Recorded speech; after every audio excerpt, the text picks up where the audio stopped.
Fala pessoal, tudo bem? Para quem não me conhece ainda, meu nome é Lucas Augusto, sou professor de matemática e física e nesse canal você encontrará diversas videoaulas desses dois assuntos. Essa é a primeira aula da disciplina de física na matéria de termologia, tá bom? Essa matéria eu estou ministrando para os meus alunos do segundo ano do ensino médio. Não sei qual é a divisão aí que cada escola coloca, né, na parte de física, porque a física é separada geralmente em três frentes e a parte de termologia geralmente é ministrada no segundo ano, por isso eu coloquei aqui como segundo ano, mas talvez você esteja aprendendo no primeiro, no segundo, no terceiro, enfim, essa é a parte de termologia que a gente vai começar hoje, tá bom? Então vamos lá, pessoal. A ideia dessa aula é a gente trabalhar alguns conceitos fundamentais, tá? Da termologia ou da termodinâmica, tá?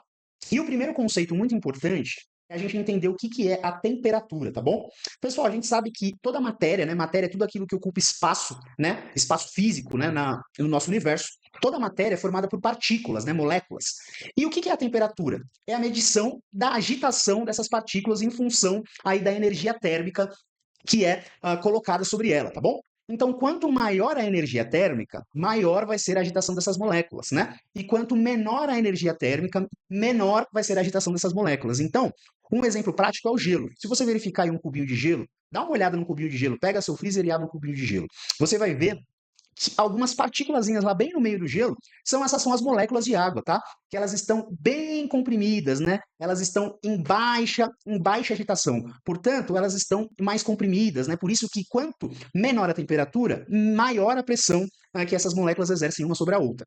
Agora pensa na água no estado gasoso, uma fumaça, por exemplo. São moléculas mais dispersas, tem uma temperatura, uma água em ebulição. A temperatura é muito maior, uma temperatura elevada, portanto, maior agitação dessas moléculas e, portanto, pessoal, uma pressão menor. Então, nesse desenho aqui, ele expressa muito bem o que é o calor. Alta temperatura, mais energia térmica, maior aí o espaçamento entre as moléculas, né?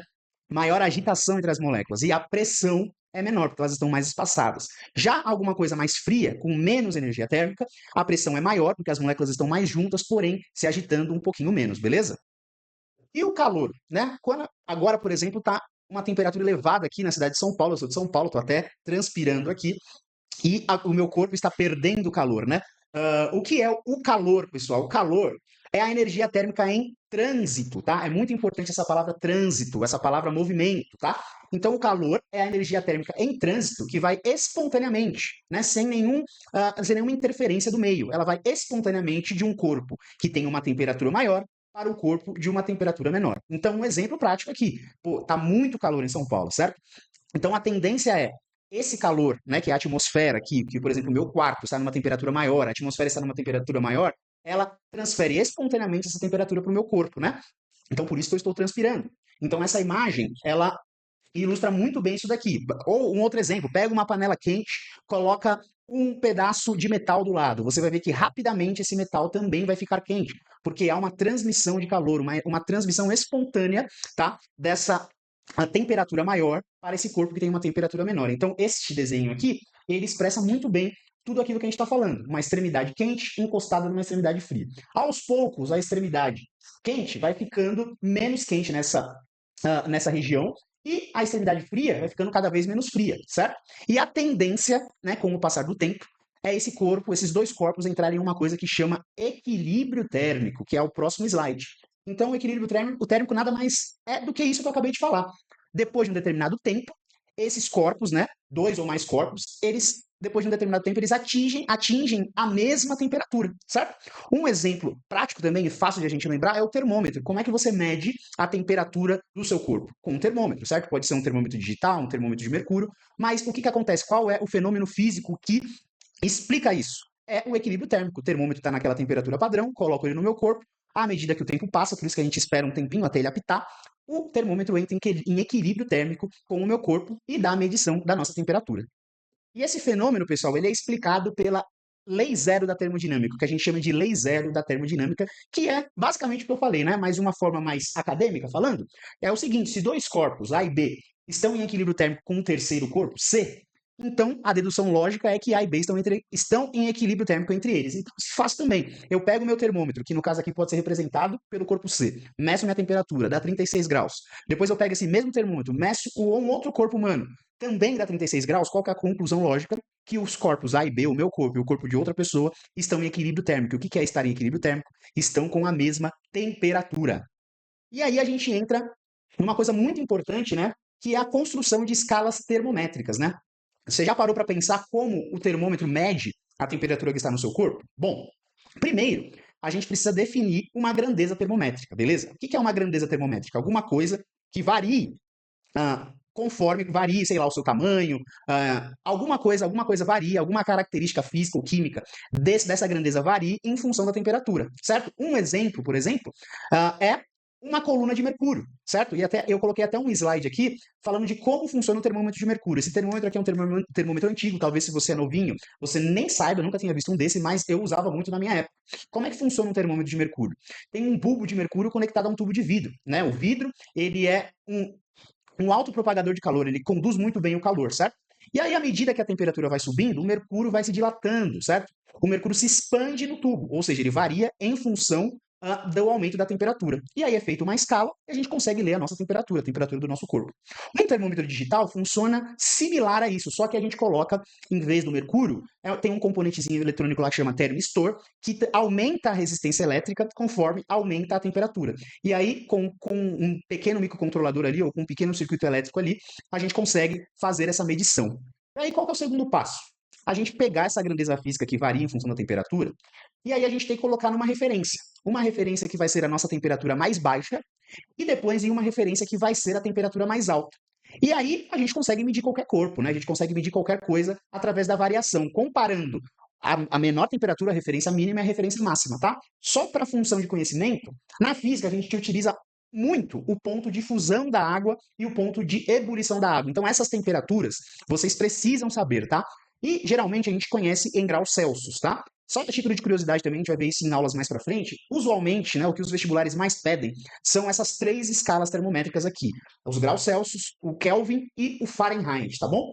Então, o ponto de fusão da água é 0 graus. Ponto de fusão é quando ela se torna sólida, beleza? 0 graus Celsius, e o ponto de ebulição da água, 100 graus Celsius. Só que, como eu disse, a gente pode montar qualquer escala. Basta a gente pegar uma referência mínima e uma referência máxima, e através aí de recursos matemáticos, a gente consegue montar a nossa própria escala. E é muito comum os vestibulares pedirem questões como essa, e é uma questão que eu quero fazer aqui com vocês, junto com vocês, uma questão de exemplo, né? Eu chamo de exemplício. Na verdade, eu não chamo, né? O grande mestre Cezinha Anunciato, que eu sou muito fã e me inspiro muito, chama isso de exemplício, porque é um exercício que eu vou dar de exemplo. Então, nesse próximo slide aqui, a gente vai ler aqui um exercício da Universidade Estadual do Ceará e nós vamos resolver juntos, beleza?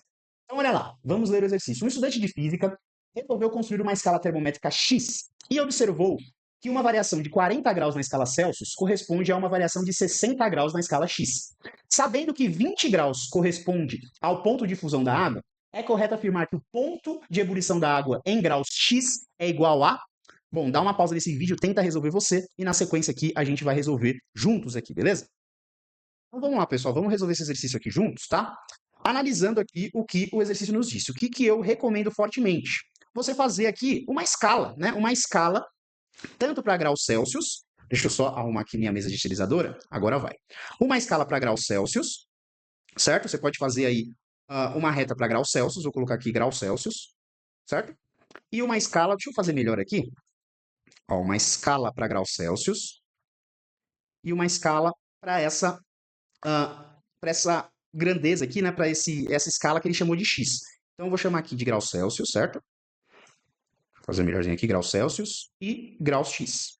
Tranquilo? Vamos analisar. Primeira coisa, ponto de fusão da água. Qual que é o ponto de fusão da água que eu falei que era importante? 0 graus Celsius, certo? 0 graus Celsius. O que ele falou? 20 graus X, você faz aqui na mesma proporção aqui, né? 20 graus X corresponde a 0 graus Celsius, beleza? Outra coisa, ponto de ebulição da água é 100 graus Celsius. 100 graus Celsius. E o ponto de ebulição em grau X é o que a gente quer descobrir. Bom, mas só com isso dá para a gente descobrir. Então, para isso que ele colocou essa variação aqui, ó. Vamos ler. 40 graus na escala de graus Celsius corresponde a uma variação de 60 graus na escala X. Então, se for de 0 a 40 graus Celsius, vai de 0 a 40 graus Celsius. Aqui vai aumentar 60, então vai de 20 a 80 graus Celsius, certo? Porque 20 mais 60 dá 80. Pronto, com essas informações aqui, a gente já consegue, utilizando razão e proporção, utilizando um pouquinho lá dos nossos conceitos de proporcionalidade ou de teorema de Tales, enfim. Lembra que eu falei de artimanhas matemáticas para que a gente consiga fazer isso daqui, beleza? Só uma pincelada aqui para a gente lembrar a questão de variação de temperatura, né? Variação de qualquer coisa, mas uma variação de temperatura a gente representa pela letra delta, né? Então, a variação de temperatura em graus Celsius sempre vai ser a temperatura final, certo? Vou colocar aqui diferente. Temperatura final menos a temperatura inicial, beleza? E a variação nos graus X também a temperatura final menos a temperatura inicial. Tranquilo? Por que eu estou falando isso? Porque com isso daqui a gente consegue montar o nosso exercício. Por razão e proporção, né? Por proporcionalidade. Como assim, professor? Eu vou falar o seguinte, ó. Que a variação, né? A variação da temperatura em graus Celsius tem que ser proporcional à variação em grau X, certo? O que é a variação em graus Celsius? É o final menos o inicial. Então, eu vou falar o seguinte, que essa variação de 0 a 100 tem que ser proporcional a 20 e a X, beleza? Então, eu vou colocar o seguinte, ó, final menos inicial. 100 menos 0 tem que ser igual a X menos 20, beleza? Tranquilo? Também, né, o que vai definir a minha proporcionalidade? É essa razão aqui, né? É esse conceito aqui, essa lei que o exercício nos deu, né? Que essa variação é de 40 graus Celsius, não é, ela não varia da forma que ela quiser, ela tem uma razão, ela tem aí uma proporcionalidade, que 40 graus Celsius varia 60 graus na escala X. Então, ó, vou pegar essa variação agora de 40 para 0 e de 80 para 20, beleza? As duas precisam ser proporcionais, é isso que a gente está escrevendo aqui, ó. Então, ó, 100 menos 0 é igual a x menos 20, e agora eu vou falar aqui 40 menos 0, 40 menos 0, final menos inicial, é igual ao final menos inicial daqui, 80 menos 20. Pronto, agora a gente montou a nossa equação através de proporcionalidade. Que proporcionalidade? O exercício tem que dar qual é a proporção, né, de variação aí da escala que ele quer que você monte, beleza? Então, olha lá, resolvendo essa equação, né, primeiro vamos resolver o que dá aqui nessas subtrações. Aqui tá fácil, vai ser 100 está para 40, assim como x menos 20 não tem o que fazer, está para 80 menos 20 dá 60, beleza? O que eu consigo fazer mais? Bom, vamos simplificar, né? Dá para a gente cortar um zero aqui, dividir por 10, então fica 10 sobre 4, está para x menos 20, cuidado, não vai simplificar o 20 com 60, porque isso aqui é uma subtração, né? Não pode fazer isso. Dá para simplificar um pouco mais, né? Dá para eu dividir por 2 também, né? Tanto em cima quanto embaixo. Vamos simplificar essa fração por 2 para ficar um pouquinho melhor. Então vai ficar 5 sobre 2 é igual a x menos 20 sobre 60. Aí, pessoal, equação do primeiro grau simples, multiplico em cruz, né? Multiplico esse por esse, e esse por esse a gente consegue montar a nossa equação, resolver facilmente. Então, vamos lá. 5 vezes 60 é igual a 2 vezes x menos 20, certo? O 2 multiplica o x e o menos 20, beleza? Então, vamos lá. 5 vezes 6. 5 vezes 6 é 30, né? Mais um 0, 300. É igual a 2 vezes x menos 20. Pessoal, eu posso ou fazer a distributiva aqui, né? Ou fazer a distributiva, ou então, ó, já passar esse 2 que está multiplicando para o outro lado dividindo, fica mais fácil, né? E aí a gente não precisa fazer a distributiva. Então, esse 2 estava multiplicando, passei para o outro lado dividindo, x menos 20. Beleza? 300 dividido por 2 dá 150, 150 mais 20, esse menos 20 está subtraindo, eu passo para o outro lado somando, igual a x. Então, o x será 170 graus, ou seja, 100 graus Celsius equivalem proporcionalmente a 170 graus nessa escala X. Alternativa C de Corinthians.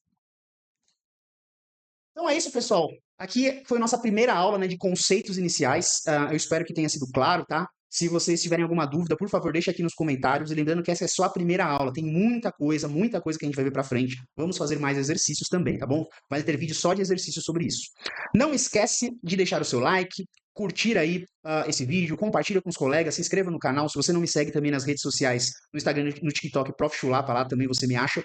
E é isso. Muito obrigado por ter assistido o vídeo até o final. Não esquece de deixar seu comentário para alguma dúvida, alguma sugestão de vídeo, tá bom? Muito obrigado e até a próxima.